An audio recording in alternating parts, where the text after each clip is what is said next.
If you're a maintenance supervisor for a commercial property, you've had to deal with everything from leaky faucets to flickering light bulbs. But nothing's worse than that ancient boiler that's lived in the building since the day it was built, 50 years ago. It's enough to make anyone lose their cool. That's where Grainger comes in. With industrial-grade products and dependable fast delivery, Grainger can help with any challenge, from worn-out components to everyday necessities. Call, click Grainger.com, or just stop by. Grainger, for the ones who get it done. Aonde você está se escondendo neste momento? Eu tô em casa aqui, tô num apartamento, que é de onde eu não saio faz um mês já. Sério, cara? Você tá trabalhando em home office?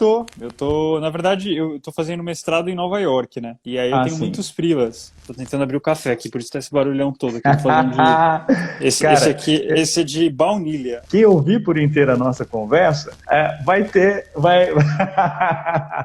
ficar tentando imaginar você aí com essa briga com café enquanto a gente fala de literatura. Que legal. Vou descrever a imagem. Meu nome é Raik Tavares e estamos no Live com o Autor. É o nosso 4º episódio e, sinceramente, eu estou muito feliz porque você está fazendo a sua parte, você está compartilhando, está comentando, está deixando aí a sua opinião. Estou muito feliz. Obrigado a você. É o nosso 4º episódio e cada episódio vai evoluindo cada vez mais. Vou ficando cada vez mais feliz e você também vai recebendo conteúdo, pessoas que vão aparecer aqui, vai trazer aí informações que pode mudar a sua percepção sobre literatura, pode mudar a sua percepção como escritor, que é para isso que serve esse projeto. Na edição de hoje, eu bato um papo muito, mas muito descontraído, totalmente informal, como eu amo fazer, com um querido, queridíssimo, e muita gente boa demais, de uma humildade tremenda. É o Vitor Bonini, conhecido, também pelos íntimos, para os amigos, como Boni. E a gente bateu um papo falando sobre literatura policial. Ele tá fazendo um curso em Nova York e falou comigo enquanto fazia o seu cafezinho marotinho, e a gente falou sobre a adaptação do seu mais recente livro que foi lançado pela editora Faro. A gente falou também aí sobre escrita criativa, como apresentar o seu livro para um editor. Então tem dicas incríveis. E claro, eu sei que você vai amar esse episódio como os outros, eu sei que você vai, então você vai fazer outra coisinha aqui pro titio. O que você vai fazer? Você vai compartilhar como sempre, mandar pros amigos que gostam e pros que não gostam também. Sempre que possível, manda sua mensagem no raickjp@hotmail.com. Esse é meu e-mail. Manda mensagem ou vai nas minhas redes sociais, porque você já sabe que eu sou muito acessível. Gosto muito de comentar, gosto muito de conversar, então você já sabe que aqui você tem um amiguinho, ok? Qualquer dúvida sobre literatura, sobre mercado, pode vir, chega pra cá, chega. A gente tá aqui pra te dar um abraço. Eu não posso deixar de fazer aqui o meu pequeno merchan do meu trabalho literário. Então, lá na Amazon você encontra 2 aí trabalhos meus, você encontra o 2 e também um ser só. Dá uma procurada, coloca lá o meu nome, você vai encontrar, coloca o nome dos e-books que você encontra e se divirta e depois deixa lá o seu comentário, tá certo? Gosto muito disso, gosto muito de saber a sua opinião, apesar que eu não me importo muito, mas eu gosto de saber. Então, vamos seguindo para mais uma edição desse podcast. Antes de mais nada, esse podcast é especialmente dedicado ao Pedro da Faro Editorial. Pedro, só tô puxando o saco um pouquinho, brincadeira, gosto muito de você. Beijo! E vamos para 3, 2, 1. Vou falar claquete de novo. Claquete! Meu nome é Vitor, gente. Eu sou jornalista e escritor. Eu tenho 3 romances policiais publicados pela Faro Editorial e também participo com uma novela no livro Vozes do Joelma, que tem 4 novelas reunindo 4 autores, 3 grandes amigos meus. Um deles está aqui, que é o Marcos Barcelos. E é isso, o meu primeiro livro, eu tenho eles aqui do lado, deixa eu pegar na minha estante, eu trouxe eles pra cá. Meu primeiro livro foi O Colega de Quarto, que eu lancei em 2015. É sobre um rapaz que mora sozinho em São Paulo, em um apartamento, mas ele começa a ver algumas evidências de que tem mais alguém morando com ele, tipo, uma pessoa que ele não vê, tipo, um fantasma, ele não sabe o que é, isso mexe com a cabeça dele. E mexe tanto que ele se suicida, e a investigação é com base nessa morte dele.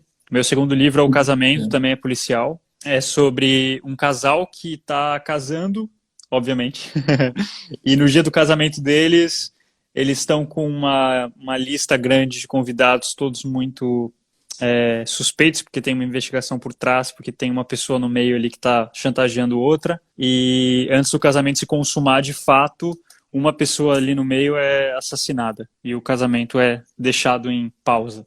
Legal. Meu terceiro livro é o Quando Ela Desaparecer, que eu lancei em 2019, é sobre uma menina chamada Kika, que desaparece durante uma excursão escolar, mas ela não é qualquer pessoa, ela 2 anos antes, nossa, sabe que eu não lembro que ano foi?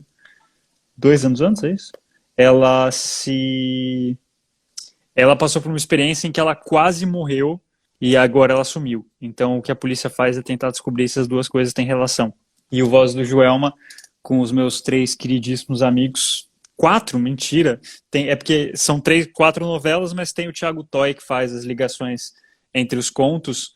Então, e por sinal, o papel do Toy foi primordial. O Marcos de Brito, Marcos Barcelos, Rodrigo de Oliveira, eu e a apresentação do Thiago Toy, que faz o nosso, digamos, protagonista, que liga todas as histórias. E aí aqui são novelas com base não só no Edifício Joelma, o Edifício Joelma aparece de fato em uma das novelas, mas a primeira é do Marcos de Brito, ele volta para um passado do Joelma, em que era só um terreno e que tinha uma casa construída lá, e teve um crime do poço lá, e que é uma história real, aconteceu, eu não lembro exatamente o ano, mas o Marcos refaz essa história. O segundo conto é o do Rodrigo de Oliveira, o terceiro conto é do Marcos Barcelos, que lida ali com as 13 almas. Tem uma lenda ali das almas que teve corpos que não foram identificados e foram enterrados todos no cemitério da Consolação. E o Marcos Barcelos conta essa história com o Hamilton, que enfim, trabalha o personagem dele que trabalha no cemitério. E a minha parte é a quarta e última novela, que é meio que imaginando o que seria o Joelma se ele não fosse como é hoje, ocupado, enfim, se ele não fosse um prédio comercial como é hoje, mas se ele tivesse sido largado, porque tem muito prédio no centro de São Paulo que acaba sendo abandonado, e enfim, muitos movimentos de pessoas que não têm onde morar vão lá e ocupam esses prédios, compreensivelmente, na minha visão.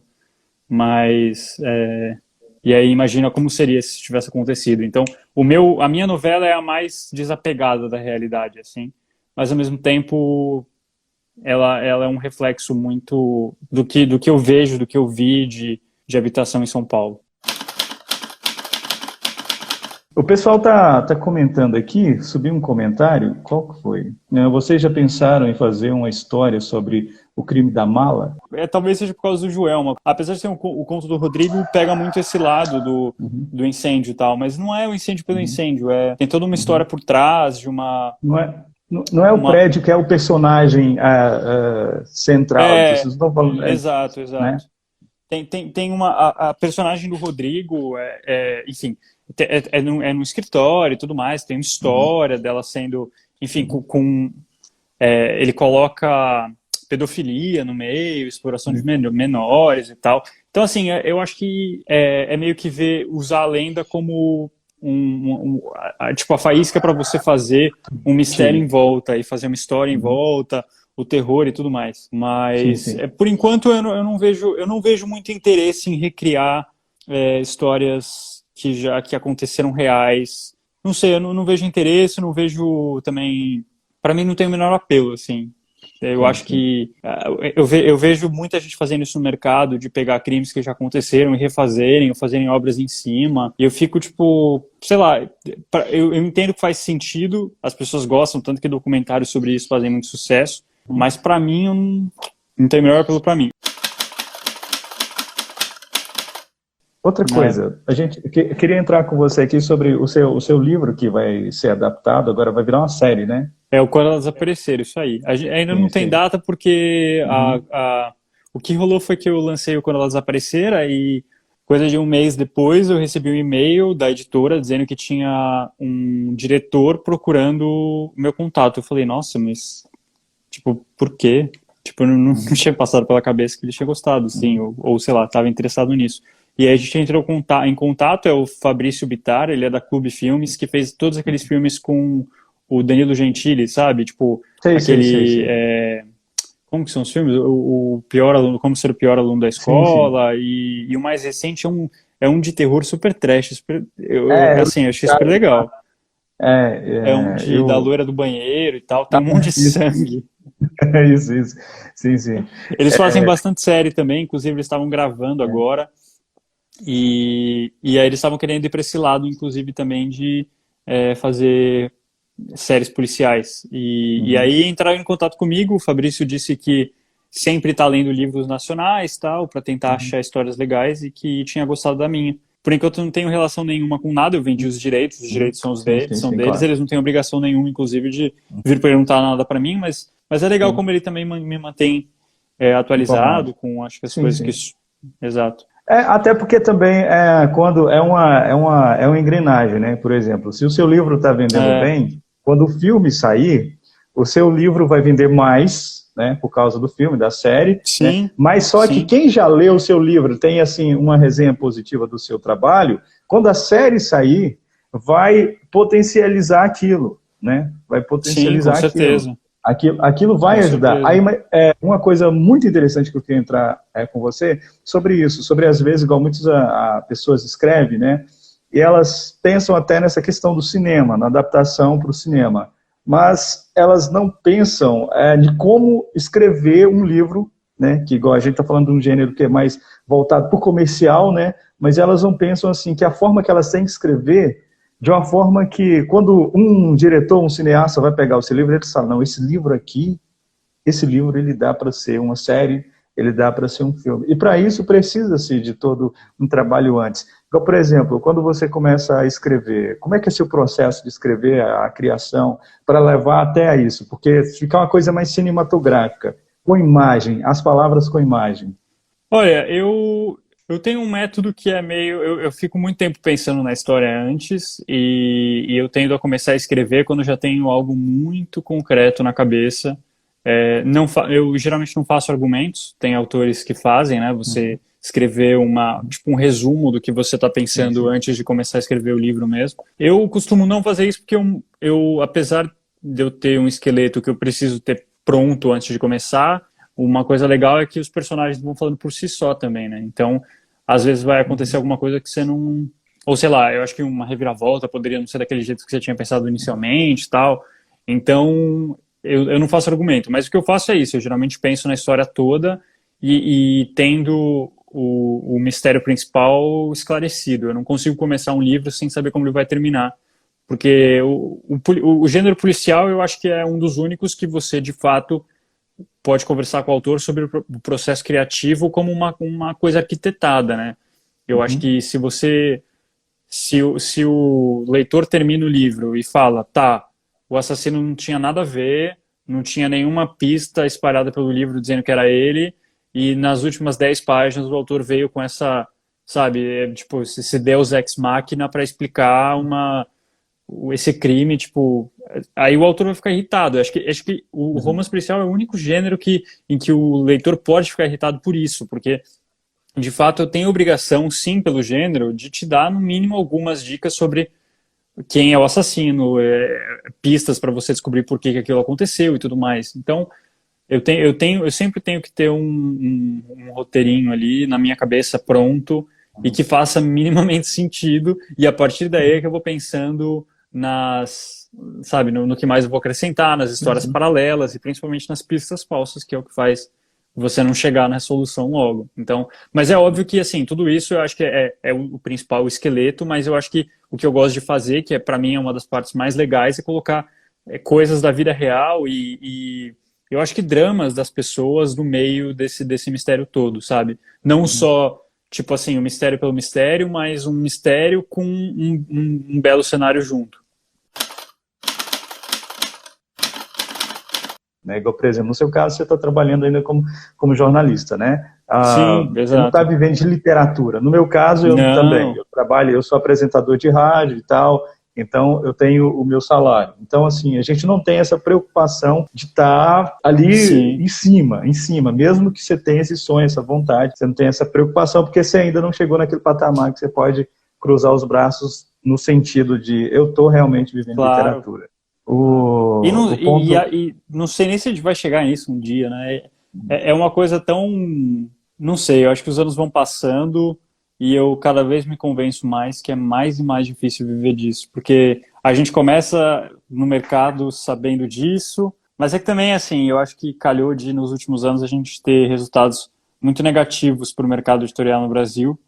E eu acho que isso acaba jogando mais terra em cima do cadáver, sabe? Mas no fim das contas, bom, quem sabe, né? Não sei. Mas eu acho que é muito difícil encontrar hoje em dia um autor que de fato viva de literatura no Brasil. Há casos e casos, né? Até porque quando você vai falar com um grande escritor, você fala, tá, eu vivo de literatura, mas os afins também. Sempre tem algo ali a mais.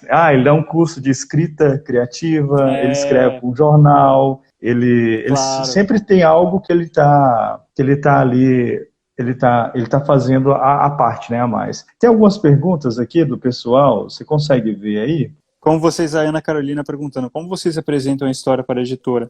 Olha, tem meio que um padrão que você faz, é que eu não...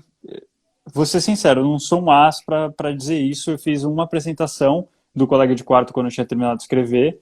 O que eu fiz foi, eu terminei de ler meu livro, eu revisei, vi qual era o gênero dele, e fui procurar quais editoras lançavam esse tipo de livro. E aí fiz uma lista e mandei para eles o original com uma apresentação. A apresentação que eu fiz, se não me engano, era tipo uma sinopse, você tentar deixar claro qual que é o gênero e se puder também o seu público-alvo. O Brasil tem, acho que, um número maior de leitoras do que o resto do mundo. O mundo inteiro tem mais leitoras do que leitores. Tem mais mulheres lendo do que homens. Não sei qual fenômeno explica isso, mas tem várias coisas socioeconômicas, inclusive, nesse meio. Sim. Mas o fato é que é mais ou menos uma porcentagem de 60-40, se eu não me engano, no mundo inteiro. E no Brasil, essa porcentagem é até maior. A gente tem mais mulheres lendo no Brasil do que homens, se você comparar no resto do mundo inteiro. Então, é meio batata que, no fim das contas, uma parte do seu público-alvo vai ter que ser mulher. E é muito interessante isso, né? Porque eu acho que também a mulher tem uma cabeça tão mais aberta também para ler tantas coisas a mais que eu, quando comecei a escrever, falei, nossa, eu escrevo policial, acho que vão ser homens, vão ler, tipo, nada a ver. No fim das contas, meu público é majoritariamente feminino. Respondendo até, dando um complemento aqui, né, que você falou foi do book proposal, né, que o autor faz a apresentação, né, eles chamam de book proposal. É isso que você falou sobre definir bem, fazer uma lista, isso é importantíssimo, porque quando você faz uma lista das editoras, você não está se enganando de mandar para uma editora que não publica o seu gênero, que publica um gênero, que publica acadêmico, por exemplo, né? E você manda um policial para lá, não tem nada a ver. Você está fazendo a editora perder tempo e você está perdendo tempo e energia. E outra coisa também para entrar, que as pessoas têm que pensar muito bem, que existem as diferenças, né, de editoras, né? Que a editora tradicional, que é a editora que investe no seu trabalho, a independente, que dá aquela forcinha, e a editora que vai te cobrar, né, que é a prestadora de serviço. Que é a editora que vai chegar para você e falar, olha, eu te dou aqui, olha, você vai pagar 15 mil reais, eu vou te distribuir para o Brasil todo, tá bom? E você paga 15 mil reais. Aí se você, um exemplo, tá? Se você for pagar 15 mil reais para uma editora publicar o seu livro, faz o seguinte, monta um site, investe nas redes sociais e lança independente, entendeu? Que você vai gastar muito menos do que isso. E a questão de você ter visibilidade na editora que você está pagando é muito pequeno, tá? Então você tem que ser estratégico, até e pensar outra coisa, que o seu livro ele é um produto. O seu livro ele é um produto para a editora, ele é um produto, simplesmente isso. E se você não entrar no mercado pensando que ele é um produto, você está fudido, porque você não vai conseguir alavancar a sua carreira se você pensa em levar como carreira, tá? Esse é meu conselho.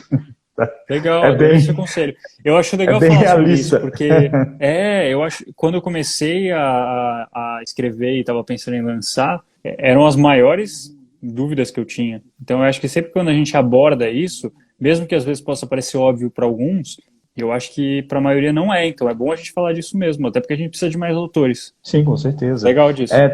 Tem outra aqui também. Você tem alguma proposta mais, só para a gente fechar até a pergunta dela, que ela perguntou como fazer uma apresentação. O que você acha que deveria ter nessa apresentação? No Project Respire, eu criei o book proposal dele, né? Até mandei pro seu editor lá, tô esperando ele me responder. Senhor, meu sonho é que ele me publique. Né? Ó, eu vou fazer um café aqui que você vai falar. Cara, faz um café. Pedro é maravilhoso, eu amo o Pedro.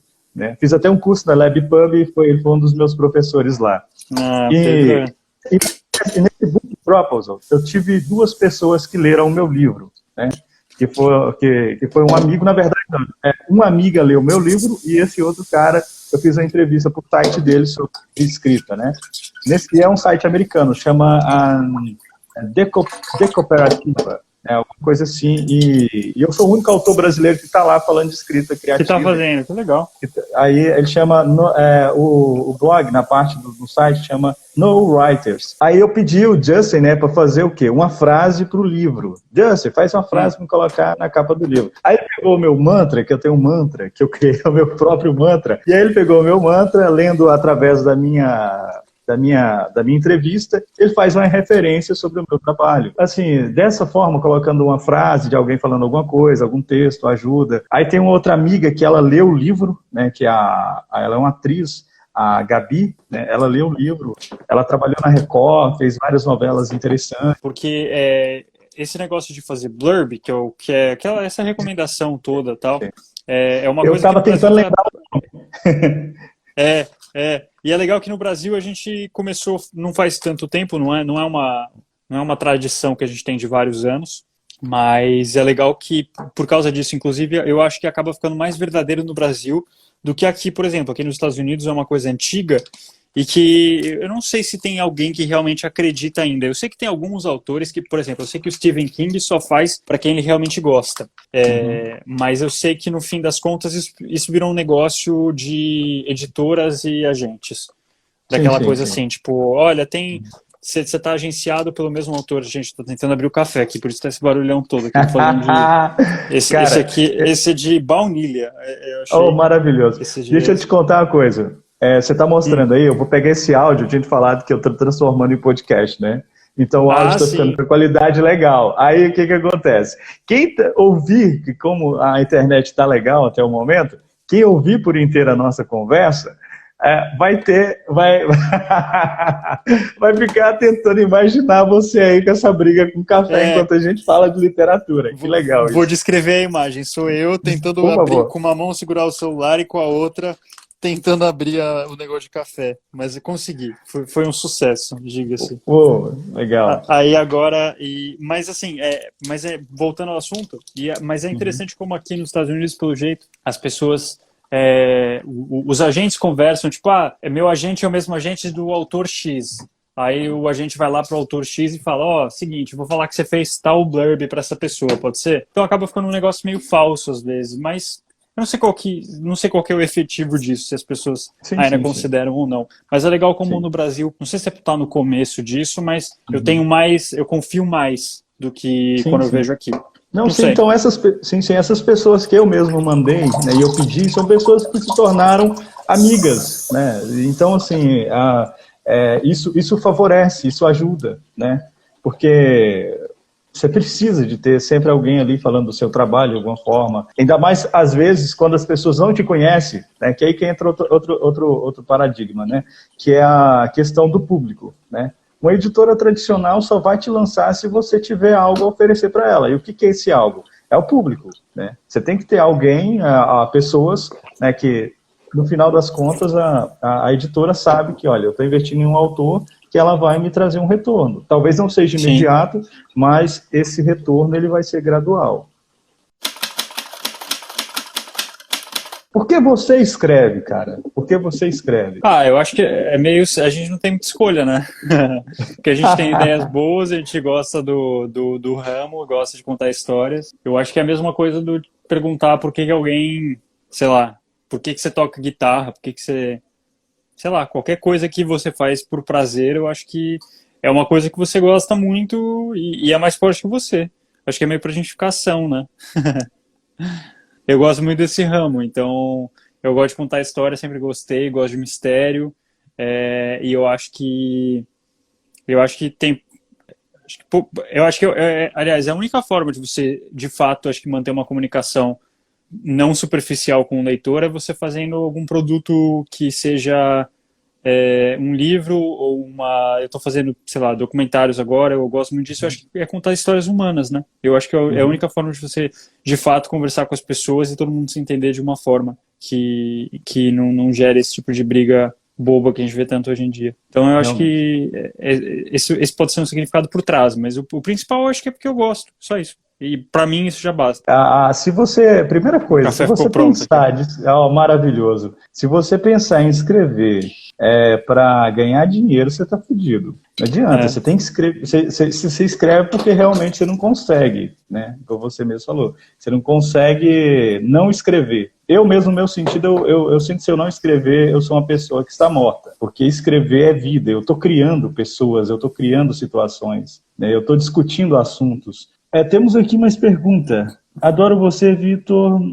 Se cuida. Se cuida, eu também adoro vocês. Obrigado. Pode deixar que eu estou me cuidando. Quase não estou saindo de casa. Sou muito indisciplinado para escrever, mas sigo escrevendo. É isso aí. Segue. Porque eu também acho que não todo autor, mas eu acho que indisciplinado é o tipo de coisa que você consegue curar, entendeu? Sim. Tem coisas que tem alguns talentos e algumas habilidades que você tem que ir treinando cada vez mais. Felizmente, indisciplinado não é o tipo de coisa tão difícil de você curar. De repente, se você conseguir manter uma... Eu acho que também tem a ver com o momento que você está na vida, o momento que você está escrevendo, como é que você está se sentindo com a sua história. Acho que a partir do momento que você entra num objetivo e você gosta muito daquilo, você vai fazer, né, naturalmente.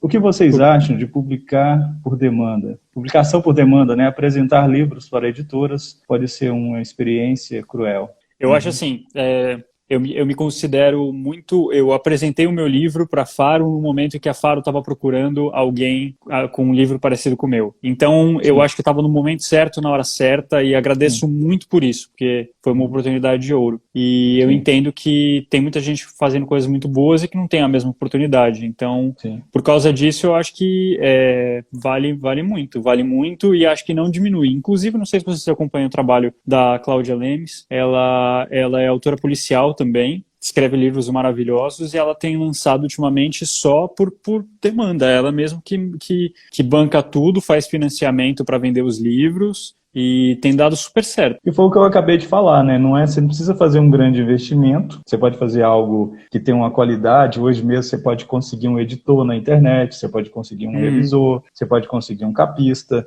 né? Se você quiser levar a coisa assim para, vamos dizer, você quer fugiu o nome agora, só que você tem que colocar no livro, se caso você quiser vender em alguns lugares, é o código, né? Aí você precisa de abrir uma empresa, né, para ter isso, né? Aí se você quiser, você pode abrir sua própria editora, entendeu? E você pode se publicar nessa editora e criar um próprio selo seu, entende? Na verdade, o escritor, ele é um empreendedor, né, cara? O escritor né, nessa nossa geração, ele é um freelancer empreendedor, né? Porque ele está o tempo todo ali empreendendo. De onde vocês tiram inspiração para suas histórias? Cara, eu acho que eu também não sei muito bem, não. Eu acho que é uma junção de coisas e eu tendo a esquecer. Eu preciso começar a escrever as coisas da minha vida porque eu esqueço. Do colega de quarto eu lembro. É porque eu morava na Paulista e na época que eu comecei a fazer faculdade, então tem um quê de biográfico ali. E aí eu ouvia muito barulho, porque eu morava na Paulista, né? Então, assim, eu ouvia barulho da rua, eu ouvia barulho do vizinho. Era um prédio antigo pra caramba, então eu ouvia coisa do vizinho, coisa de cima, de baixo. Eu acordava no meio da noite com uns barulhos bizarros, porque o prédio instalava, sabe? Aquelas coisas, tipo, bem... Sim. E aí comecei a pensar na história a partir disso, de uma pessoa que acorda por causa desses problemas, mas que vai um pouco além. Ele vê as mudanças na casa dele como se tivesse mais alguém morando com ele. Então, foi disso. O casamento, eu lembro que eu sempre quis escrever uma história nessa época, tipo, tem um casamento como plano de fundo, porque todo mundo diz que o casamento é o momento mais feliz da sua vida, e eu queria pensar com um momento mais trágico também. Vitor, proponho você fazer um livro de receitas. Você como é que é? Não entendi. Anda fazendo belos bolos. Belos Ah, bolos. tá, anda fazendo belos bolos. É que eu tenho cozinhado ultimamente. Na real, assim, eu sempre cozinhei muito pouco na minha vida. Aí depois que eu vim pra cá, eu comecei ainda mais por causa do dólar e tudo mais, eu falei, não vou mais comer fora, né? Vou comer em casa. Então, eu comecei a aprender a fazer receita e tal. E eu descobri que eu adoro cozinhar. Aí tenho feito um monte de coisa. É que eu só mostro os bolos, mas eu faço salgado também, tá, gente? Eu não sou, tipo, quem vê acha que eu vou virar uma bola. Legal. Eu tô meio que virando uma bola, na real, mas virando uma bola porque eu também como coisa salgada, não é só doce, não. Tem doce também, mas, enfim.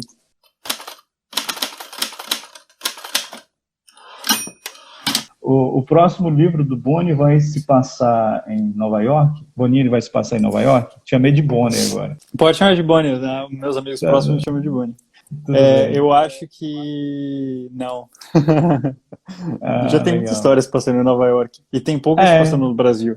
Então... Sim, com certeza. Eu sou um escritor, cara, que eu defendo muito... Não...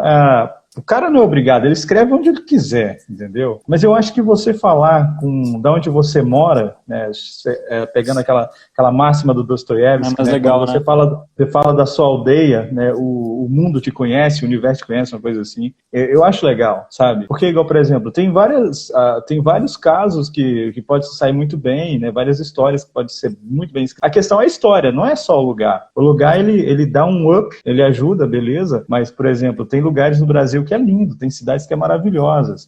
Na cidade onde que eu fui criado mesmo, tem a puta de uma serra, eu escrevi um livro que se passa lá, entendeu? Que chama A Procura do Dono do Amanhã. Então, esse livro, ele se passa numa cidade que ninguém conhece, tem um nome horrível, que chama Brasilândia de Minas. Mas só que a cidade em si, por ser pequena, é mais fácil ainda. Eu gosto muito do Stephen King, que ele trabalha muito com cidades pequenas. Eu acho isso legal, sabe? Até que é universal, né? Sim, é universal. E outra coisa, entra outra coisa interessante, que é a aproximação de todos os personagens. Que numa cidade pequena, você tem ali como aproximar ainda mais os personagens, né? Essa pergunta aqui é interessante, ó. A quarentena, ela está sendo produtiva para vocês? Depende, a minha vida não mudou praticamente em nada, porque agora eu só fico trancado em casa, mas minhas aulas continuam, meus freelas continuam, eu tô tendo que fazer a mesma coisa. Eu não estava escrevendo livro e continuei não escrevendo porque nesse momento da minha vida não tá rolando pela quantidade de coisas que eu tenho que fazer. Então, pra mim, é que não mudou nada. Mas eu acho que eu tô sendo menos produtivo, com certeza. Aliás, não é eu acho, eu tenho certeza que eu tô sendo menos produtivo. É horrível você ficar preso em casa, né? Por favor, cara, indica pra gente um filme e um livro. Ou se não, só filme mesmo. Ou sério. Precisa música ser do também, gênero? Se quiser. Não, pode ser o que você quiser, o que você tiver Tá, visto. eu vou indicar um documentário que eu vi ontem. É que agora eu também tô vendo documentário direto, porque é o meu curso. Mas um documentário que eu vi ontem que tá na Netflix, que chama Creep Camp. Eu não sei como que é em português. Deve ser... Bom, eu não vou nem chutar como é, mas... Sei lá, o acampamento dos aleijados, sei lá, alguma coisa assim. Baita documentário legal, assistam. Por sinal, os produtores executivos são a Michelle e o Barack Obama. Legal. Eu achei muito legal. Tem esquenta o coração. Ao mesmo tempo que é um belo trabalho de documentário.